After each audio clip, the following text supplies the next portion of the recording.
दरवर्षीप्रमाणे याही वर्षी काल माझ्याकडे कन्यापूजन झाले। दारापुढे छान अशी रांगोळी काढली। घरातील सर्व कामे आवरून कन्येला जे मला गिफ्ट द्यायचे होते ते मी देवीसमोर ठेवून त्याची छान अशी पूजा करून घेतली।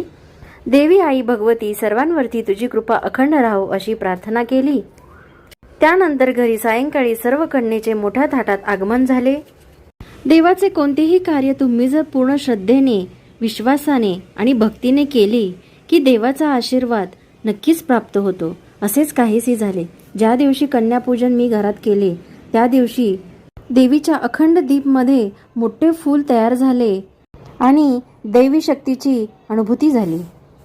कन्येचे पद्मपूजन झाल्यानंतर त्यांना प्रसाद बनवून शिरा खायला दिला आणि अशा प्रकारे माझ्या कन्यापूजनेचा ब्लॉग मी शूट केला।